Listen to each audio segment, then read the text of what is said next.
1232년 고려의 국왕과 지배층은 수도 개경을 비우고 강화도로 거점을 옮겼습니다. 사료고려사는 강화도의 험한 물길이 몽골 기병의 접근을 차단할 수 있는 지리적 이점이 있었다고 전하며, 실제 강화도 해안선을 따라 구축된 중첩된 성곽 유적들은 장기전을 대비한 철저한 요새화의 흔적을 보여줍니다. 그러나 이 선택은 육지에 남겨진 수많은 거점과 인구 집단을 몽골군의 기동력 앞에 노출시키는 결과를 초래했습니다. 6차례 이상 이어진 침공 과정에서 전 국토의 생산 기반은 파괴되었고, 1254년 한 해에만 20만 명이 넘는 이들이 포로로 압송되었다는 기록이 존재합니다. 강화도라는 특수한 공간에서 벌어진 수성 전략의 실체와 그로 인해 육지에서 발생한 물리적 변화들을 사료와 유물로 확인합니다. 역사는 흐른다에 오신 여러분 환영합니다. 벽난도를 통해 확인했던 고려의 대외 개방성과 경제적 번영은 13세기 북방에서 밀려온 몽골의 침공과 함께 근본적인 변화를 맞이했습니다. 지배층이 선택한 강화도 천도는 이후 수십 년간 이어질 항전의 기반이 되었으나 동시에 육지의 행정 공백을 불러오는 변곡점이 되었습니다. 당시 고려가 마주했던 현실을 사료를 통해 들여다보겠습니다. 오늘 내용을 통해 강화도 내성에 남겨진 고려 궁지의 화려한 유물들과 육지산성에서 발견되는 처참한 파괴 흔적 사이의 실제 지표들을 대조해 볼 수 있습니다. 문헌에 기록된 항쟁이 이면에 실제했던 물리적 기록들을 가감없이 보여드리겠습니다. 1232년 단행된 강화천도는 지배층이 선택한 방어 전략이었습니다. 강화도는 예성강, 한강, 임진강이 만나는 길목에 위치하여 전국의 조세가 집중되는 통로의 핵심지였으며, 사료에 기록된 대로 썰물과 밀물의 차가 커서 수전에 익숙하지 않은 몽골군에게는 접근하기 어려운 요새였습니다. 고고학적으로 강화도 동쪽 해안을 따라 건설된 고려외성 유적은 흙을 쌓아 만든 토성으로 시작해 나중에 돌로 보강된 흔적을 보여주는데, 이는 몽골의 침입에 대응해 방어력을 지속적으로 강화했음을 입증하는 물리적 지표입니다. 강화도 내부에서는 궁궐과 관청이 세워졌고 개경의 체제를 그대로 옮겨온 행정 시스템이 작동했습니다. 천도와 함께 내려진 명령은 백성들이 인근의 섬이나 산성으로 피신하여 적의 보급로를 차단하고 장기적으로 버티는 것이었습니다. 사료는 이 명령이 전국적으로 하달되었음을 전하지만 실제 육지의 상황은 기록보다 복잡하게 전개되었습니다. 몽골군은 고려의 성을 하나하나 함락시키는 방식 대신 성 밖의 농경지와 가옥을 파괴하고 인명을 살상하여 항복을 받아내는 작전을 구사했습니다. 고고학적으로 이 시기 경기도와 충청도 일대의 평지 주거지 유적에서 관찰되는 광범위한 화재 지층과 일시에 폐기된 생활 도구들은 문헌상에 기록된 전란의 피해 규모가 실제 지상에서 어떻게 나타났는지를 뒷받침합니다. 불타버린 석가래와 탄화된 곡물들은 당시 주민들이 생계수단을 버리고 급박하게 이동해야 했던 정황을 드러냅니다. 강화도 내부의 생활상은 육지의 파괴와는 대조적인 유물을 남겼습니다. 강화 고려 궁지에서 출토되는 상감청자 파편과 정교한 금속 공예품들은 개경에서 누리던 제국의 문화를 섬 안으로 그대로 옮겨왔음을 보여줍니다. 사료에 따르면 강화도 내에는 개경의 궁궐과 관청 명칭을 그대로 딴 건물들이 세워졌으며 국가적 유래와 잔치가 지속되었습니다. 이는 지배층이 고립된 환경 속에서도 국가의 체제를 유지하려 했음을 보여주는 동시에 전국에서 거친 조세가 강화도로 유입되었음을 시사하는 경제적 기록입니다. 강화도는 항전의 중심지인 동시에 전 국토의 자원이 집중된 거대한 저장고와 같았습니다. 몽골의 침략은 고려의 문화 자산에도 막대한 타격을 입혔습니다. 1232년 대구 부인사에 보관 중이던 대장경 판목이 소실되고 1238년에는 경주 황룡사 9층 목탑이 불타 없어졌다는 기록이 전해집니다. 고고학적으로 황룡사지의 거대한 기단부에서 발견되는 화재의 흔적과 검게 탄 목재 조각들은 당시의 소실 규모를 보여줍니다. 이러한 상징물들의 파괴는 고려 사회에 큰 충격을 주었으며 강화 정부가 1236년부터 8만 대장경 판각에 착수하는 계기가 되었습니다. 대장경 제작은 종교적 염원을 넘어 흩어진 민심을 모으고 국가 시스템의 건재함을 보여주려는 통치 행위의 일환으로 해석됩니다. 경상남도 남해와 강화도 일대에서 진행된 이 거대한 작업은 전시 상황에서도 국가의 행정력과 물자 동원력이 특정 목표에 집중될 수 있었음을 증명합니다. 항전의 비용은 육지의 생산력 감소로 이어졌습니다. 몽골군의 6차 침입 당시 기록을 보면 포로의 수가 수십만 명에 달하고 전국의 피해가 막심했다는 서술이 반복됩니다. 고고학적으로 이 시기 한반도 남부의 성곽 내부에서 발견되는 급조된 무덤들과 뒤섞인 뼈들은 전투보다는 굶주림과 질병, 포위된 상태에서의 고립이 가져온 실상을 드러냅니다. 성벽 안으로 대피한 주민들은 협소한 공간에서 장기간 버텨야 했으며 이는 위생 상태의 악화와 식량 부족으로 연결되었습니다. 강화도의 성벽이 국가의 법통을 유지하는 동안 육지의 인적과 물적 자원은 고갈되고 있었습니다. 전쟁이 길어짐에 따라 산성과 섬으로 피신한 백성들의 자급자족 체계도 한계에 다다랐습니다. 사료 고려사는 농사를 짓지 못해 굶주리는 백성들이 속출하고 적에게 항복하거나 포로로 끌려가는 이들이 줄을 이었다고 전합니다. 고고학적 발굴 현장에서 확인되는 13세기 중반의 지층은 전형적인 파괴 흔적을 보여줍니다. 평지 가옥 유적에서는 일시에 무너진 구조물 아래 깔린 도기들이 발견되는데 이는 주민들이 가산을 챙길 여유도 없이 도피했음을 말해줍니다. 반면 산성 내부의 건물지에서는 급조된 화로와 임시 저장 시설들이 확인됩니다. 이는 수많은 인원이 산성이라는 한정된 공간에서 고립된 채 치열한 생존 상황에 놓였음을 보여주는 유물적 지표입니다. 강화도라는 지리적 요새를 활용한 지배층의 수성 전략은 몽골군의 전술 변화를 불러왔습니다. 몽골군은 강화도를 직접 공격하기보다는 육지의 보급로를 차단하고 민심을 이반시키는 방식을 택했습니다. 사료원사와 고려사를 대조해보면 몽골군은 고려의 해상 통제권을 완전히 장악하지 못한 상태에서 육지의 거점들을 초토화하여 강화 정부를 압박했습니다. 고고학적으로 이 시기 해안과 성곽 유적에서 발견되는 방어시설 보강 흔적들은 몽골의 상륙 시도에 대비한 긴박한 대응 과정을 보여줍니다.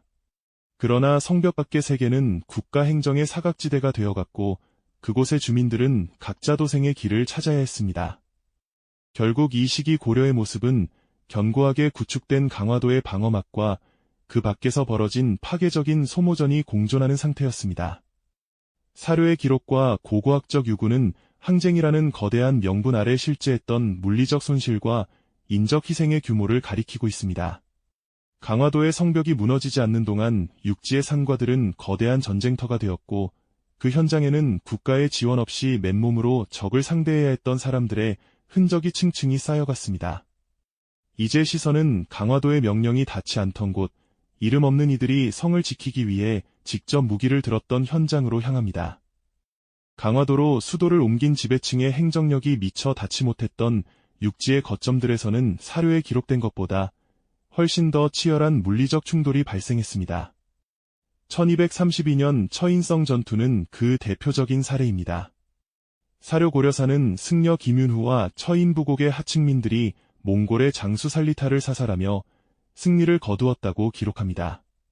고고학적으로 용인 처인성은 전형적인 흙으로 쌓은 산성으로 규모는 작지만 주변 평야지대를 한눈에 내려다볼 수 있는 전략적 요충지에 위치해 있습니다.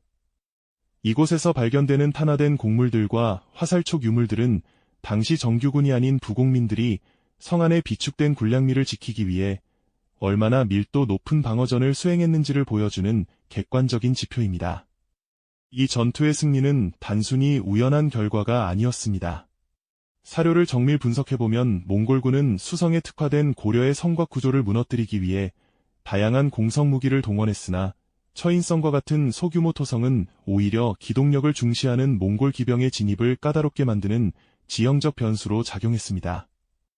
고고학적 조사 결과 처인성의 성벽은 안쪽을 흙으로 단단히 채우는 방식으로 축조되어 충격에 매우 강한 구조였음이 밝혀졌습니다. 이는 당시 하층민들이 거주하던 부곡 단위의 공동체가 자신들의 생존을 위해 성벽을 유지하고 보수하는 고도의 토목 기술을 이미 보유하고 있었음을 시사합니다.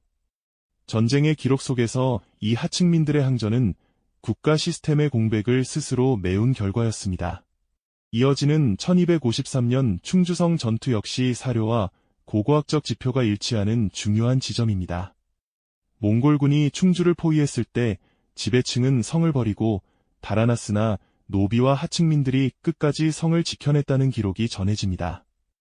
고고학적으로 충주읍성과 인근 산성 유적에서 발굴되는 고려 시대 철제 무기류와 방어용 시설물들은 당시 충주가 철 생산의 중심지로서 자체적인 무장 능력을 갖추고 있었음을 증명합니다. 특히 충주 다인철소라는 지명은 사료 고려사 지리지에도 명시되어 있는데 이곳의 철 공장 노동자들이 직접 무기를 제작하고 수선하며 항전에 임했던 정황은 당시 고려의 수공업 체계가 전시 군사 체계로 즉각 전환되었음을 보여주는 중요한 증거입니다. 사료는 이들이 항전의 대가로 신분 해방이나 면천을 약속받았음을 기록하고 있습니다. 이는 당시 고려 사회가 전쟁이라는 극단적인 위기 상황에서 신분 질서의 유연성을 발휘하여 방어력을 결집했음을 보여주는 사회학적 지표입니다. 고고학적으로 이 시기 구축된 전국 각지의 산성 유구들을 살펴보면 성벽 보수를 위해 인근 마을의 석재와 생활 도구들이 무분별하게 동원된 흔적이 발견됩니다. 이는 항전이 국가의 체계적인 공사라기보다 현장에 남겨진 사람들이 자신들의 생존을 위해 주변의 모든 자원을 투입한 비정한 자구책이었음을 물리적으로 증언합니다. 평지 마을의 맷돌이나 주춧돌이 산성의 성벽 틈새를 메우는 데 사용된 흔적은 당시의 절박함을 그대로 보여줍니다. 몽골군의 공성 전술 또한 고려의 방어 시스템을 변화시켰습니다. 사료원사는 몽골군이 고려의 성을 공격할 때 토산을 쌓거나 불화살을 쏘아 올렸다고 전합니다. 이에 대응하여 고려의 산성들은 성문 입구에 옹성을 설치하거나 성벽 바깥에 칠을 두어 방어력을 보강하는 고고학적 변화를 보입니다. 충북 청주의 상당산성이나 전북 익산의 미륵산성 등에서 발견되는 고려 시대 성벽 보수 흔적들은 몽골의 공세에 맞춰 방어 지표들이 어떻게 정교해졌는지를 객관적으로 보여줍니다. 하지만 이러한 기술적 진보의 이면에는 성벽 안으로 대피하지 못한 채 외곽에 거주하던 농민들의 가옥이 철저히 파괴된 기록이 공존합니다. 성벽을 높이는 작업 자체가 거대한 노동력을 필요로 했으며 이는 고스란히 현지 주민들의 몫이었습니다. 고고학적 발굴 현장에서 관찰되는 13세기 중반의 지층은 전형적인 전란층을 형성합니다. 평지 가옥 유적에서는 일시에 무너진 구조물 아래 깔린 생활 도구들이 발견되는데 이는 주민들이 가산을 챙길 여유도 없이 성 안으로 도피했거나 포로로 잡혀갔음을 의미합니다. 반면 산성 내부의 건물지에서는 급조된 화로와 임시 저장 시설들이 다수 확인됩니다. 이는 수천 명의 인원이 협소한 산성 공간에서 수개월 동안 고립된 채 치열한 생존 상황에 놓였음을 보여주는 유물적 지표입니다. 사료에 기록된 기근으로 인해 비참한 상황에 처했다는 서술은 고고학적으로 발견되는 영양실조의 흔적이 뚜렷한 인골 데이터와 결합하여 당시의 실상을 더욱 구체화합니다. 좁은 공간에 밀집된 인구는 전염병의 위협에도 상시 노출되어 있었습니다. 사료 고려사 세가 기록에 따르면 몽골의 침략이 반복될수록 중앙정부의 구휼은 줄어들고 오직 항전만을 독려하는 명령이 늘어났습니다. 고고학적으로 이 시기 발행된 금성문 등에서는 전쟁터에서 사망한 하층 관리나 군인들의 기록이 급증하는데 이들의 공적은 대부분 성을 지키다 전사한 내용에 집중되어 있습니다. 이는 국가 시스템이 개별 구성원의 생존보다 성곽이라는 물리적 거점을 유지하는데 모든 자원을 집중했음을 의미합니다. 비정한 현실 속에서 고려의 산성은 국가를 지키는 보루인 동시에 백성들을 가두고 희생을 강요하는 폐쇄적 공간으로 기능하기도 했습니다. 성을 지키지 못한 관리에게는 엄중한 처벌이 내려졌고 이는 현장의 지휘관들이 무리한 방어전을 고수하게 만드는 요인이 되었습니다. 전쟁이 장기화되면서 육지의 성곽들은 점차 거대한 감옥으로 변해갔습니다. 사료는 성 안의 식량이 떨어져 가죽을 삶아 먹거나 성 밖으로 나가 항복하는 이들이 속출했음을 전합니다. 고고학적으로 산성 내부 유적에서 발견되는 비정상적으로 작은 가축의 뼈들과 식물 뿌리 채취 흔적들은 당시의 식량난이 얼마나 심각했는지를 보여줍니다. 몽골군은 성 주변의 작물을 모두 불태워 보급을 차단했고 강화 정부는 조은망을 통해 섬으로만 물자를 집중시켰습니다. 육지의 산성들은 고립된 섬처럼 남겨져 각자의 역량으로 버텨야 했습니다. 이 과정에서 처인성이나 충주성처럼 승리한 기록도 있으나 수많은 이름 없는 성들은 기록조차 남기지 못한 채 무너져 내렸습니다. 이러한 하층민들의 항전은 고려 사회의 내부 구조를 흔드는 변수가 되었습니다. 신분 해방을 조건으로 전투에 참여했던 이들은 전쟁 이후에도 자신들의 권리를 주장하기 시작했습니다. 하지만 사료는 전쟁이 소강 상태에 접어들자 지배층이 약속을 어기거나 이들을 다시 하층 신분으로 되돌리려 했음을 기록하고 있습니다. 이는 항쟁이 명분 뒤에 숨겨진 지배체계의 비정한 속성을 드러냅니다. 고고학적으로 전쟁 이후 재건된 마을 유적에서 신분적 차별을 나타내는 주거 형태가 다시 고착화되는 현상은 이러한 사회적 회기를 뒷받침합니다. 항전의 주역이었던 이들은 전란의 상처를 몸소 겪으면서도 시스템의 최하단에서 다시 생존을 도모해야 했습니다. 항쟁의 실체는 중앙의 지시가 부재한 상황에서도 작동했던 지역 공동체의 자생적 방어 체계였습니다. 처인성에서 충주성까지 이어지는 승전의 기록들은 하층민들의 노동력과 지역의 자원이 결합한 결과물이었으나 그 대가는 전 국토의 황폐화와 인구 구조의 붕괴라는 비정한 물리적 수치로 돌아왔습니다. 국가라는 거대한 방패가 강화도에 머무는 동안 육지의 사람들은 스스로 방패가 되어 몽골의 창을 막아냈습니다. 이제 시선은 이 처절한 항전이 40년 만에 멈추게 된 결정적 계기, 강화도 내부의 권력 변동과 몽골과의 강화 협상이 시작되는 역사적 전환점으로 이동합니다. 40년간 이어진 강화도 수성체제는 내부의 권력 변동과 경제적 한계로 인해 급격한 전환점을 맞이합니다. 사료 고려사는 1258년 무오정변을 통해 최씨 무신정권이 무너지고 국왕 중심의 문신 관료들이 주도권을 잡으면서 몽골과의 강화 협상이 본격화되었다고 기록합니다. 고고학적으로 이 시기 강화도 고려 궁지 유적의 건물 배치 변화를 살펴보면 장기 항전을 준비하던 시설물들이 철거되거나 용도가 변경된 흔적이 발견됩니다. 이는 강화 정부 내부에서 항쟁 지속보다는 개경으로의 복귀를 전제로 한 행정적 준비가 시작되었음을 보여주는 물리적 지표입니다. 몽골과의 전쟁을 멈추기 위한 협상은 단순히 외교적 수사뿐만 아니라 전 국토의 생산 기반을 복구하기 위한 행정적 선택이었습니다. 하지만 강화도에서 누리던 독점적 권력을 상실하게 된 무신정권의 핵심 군사 조직인 삼별초는 개경 환도를 거부하며 독자적인 저항을 선택합니다. 사료는 삼별초가 강화도에서 진도로 다시 제주도로 거점을 옮기며 몽골과 고려 연합군에 맞섰음을 전합니다. 고고학적으로 진도 용장성 유적은 이들의 저항이 단순히 우발적인 반란이 아니었음을 증명합니다.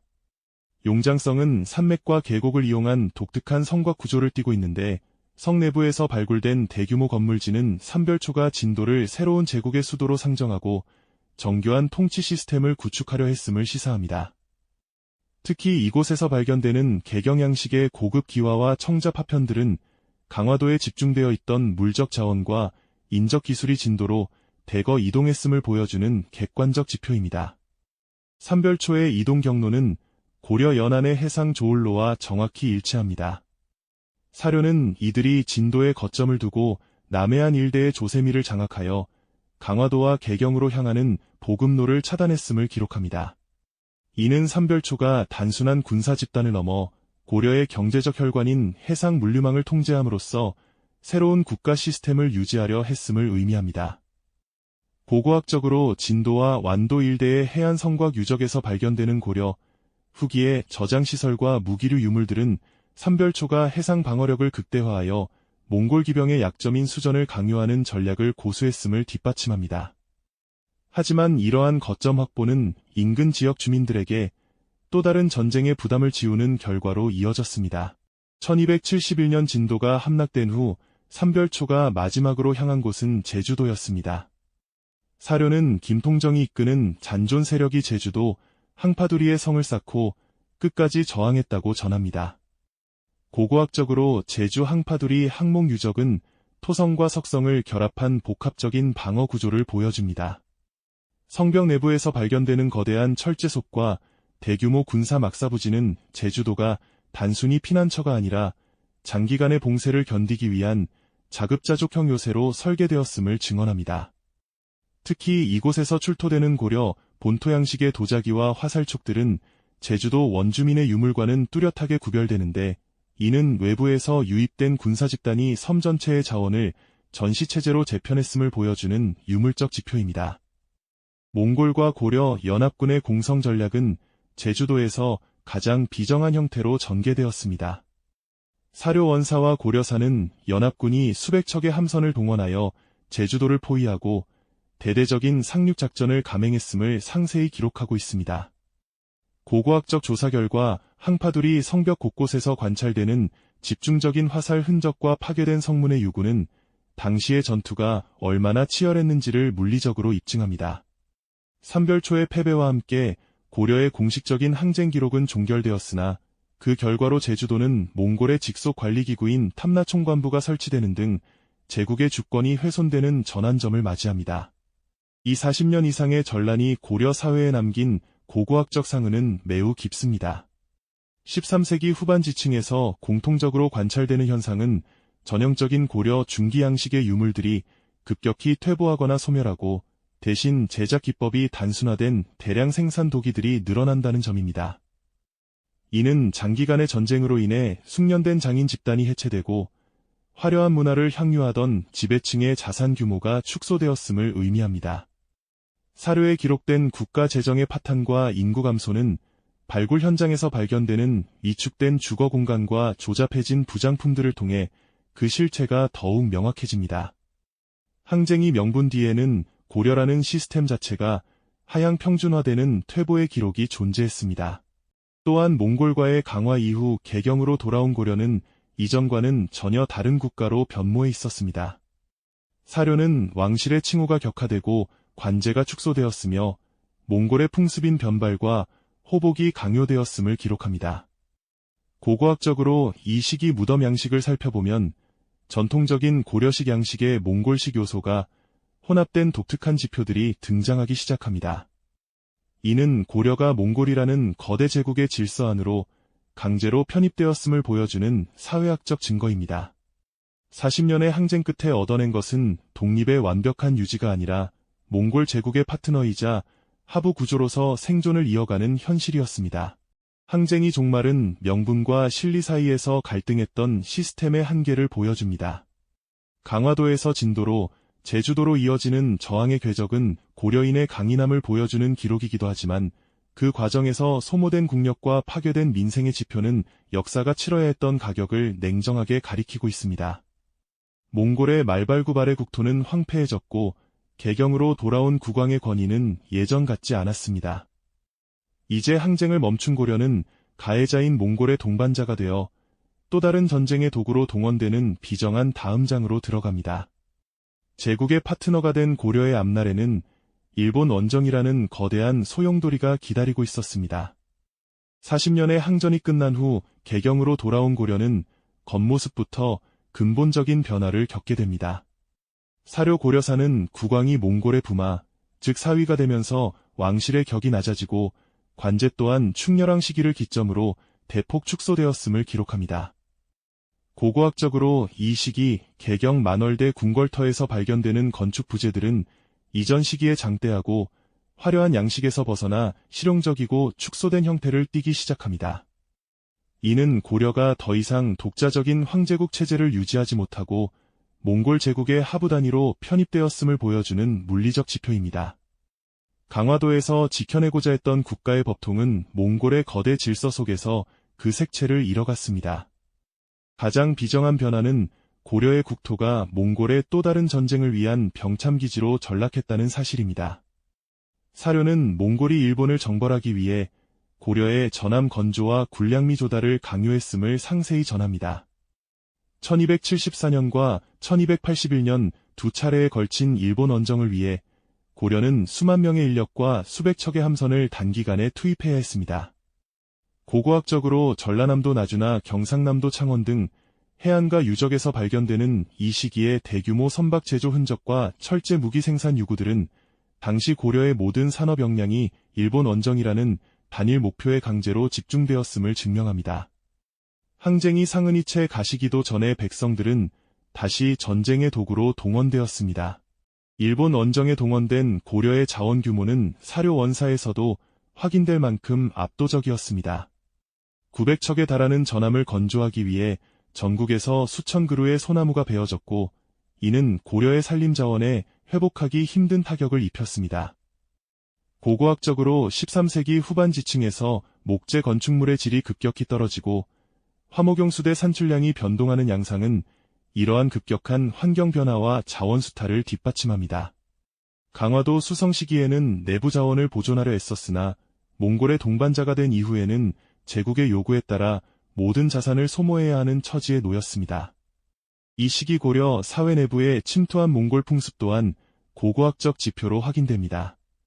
사료는 지배층을 중심으로 변발과 호복이 일상화되었으며 몽골어가 관청에서 사용되었음을 기록합니다. 무덤 유적에서 출토되는 고려 후기의 장신구들은 몽골식 기법이 혼합된 금속 공예의 특징을 보여주는데, 이는 단순한 유행을 넘어 지배구조의 수직적 통합이 의식주 전반에 걸쳐 완성되었음을 의미합니다. 항쟁 시기 산성에서 몽골군을 향해 화살을 날리던 이들의 후손들은 이제 몽골의 관직을 얻고 몽골의 옷을 입으며 제국의 일원으로 살아남는 길을 택했습니다. 전쟁의 종결은 육지의 생산력 회복을 가져왔으나 그 결실은 고려의 자산으로 온전히 남지 못했습니다. 몽골은 고려의 다루가치라는 감찰관을 파견하여 행정과 재정을 감시했고 막대한 양의 금과 은, 매, 그리고 공료를 요구했습니다. 사료에 기록된 공료의 슬픈 기록들은 당시 고려 가정이 겪어야 했던 인적 수탈의 비정함을 고스란히 담고 있습니다. 고고학적으로 이 시기 민가 유적에서 발견되는 위축된 가계 지표들은 국가의 부가 외부로 유출되면서 일반 구성원들의 삶의 질이 개선되지 못했음을 시사합니다. 항쟁은 끝났으나 수탈은 법과 제도의 이름으로 정교해졌습니다. 강화도와 산성에서 버틴 40년은 고려라는 이름을 지켜냈으나 그 대가로 제국의 내부 시스템은 완전히 해체되어 몽골의 부속품으로 재편되었습니다. 한반도의 사냐에 쌓인 화재 지층과 제주도, 항파두리에 무너진 성벽은 고려가 치러야 했던 항쟁이 가격을 묵묵히 증언하고 있습니다. 이제 고려는 스스로의 의지가 아닌 몽골 제국의 필요에 따라 움직이는 거대한 기계의 부품이 되었습니다. 40년의 항전 끝에 고려가 마주한 것은 승전의 영광이 아니라 몽골이라는 거대 제국에 편입된 비정한 생존의 기록이었습니다. 강화도의 성벽과 육지의 산성들은 무너졌고 그 자리를 채운 것은 제국의 요구에 따라 함선을 만들고 군량을 실어 나르는 수탈의 지표들이었습니다. 우리가 기억하는 항쟁이 자부심 이면에는 국가 시스템이 어떻게 타국의 도구로 전락하는지에 대한 냉혹한 역사의 교훈이 숨겨져 있습니다. 제국은 이제 홀로 서는 법을 잊고 거대한 포식자의 그림자 속에서 새로운 길을 모색하기 시작했습니다. 다음 시간편에서는 몽골 제국의 가장 충실한 파트너가 되어 세계대전에 동원된 고려의 행보를 추적합니다. 일본 원정의 최전선에서 고려군이 마주했던 폭풍과 그로 인해 변화된 동북아시아의 질서, 그리고 가해자의 동반자가 된 제국의 비정한 선택들을 사료와 유물로 파헤치겠습니다. 역사는 흐릅니다. 감사합니다.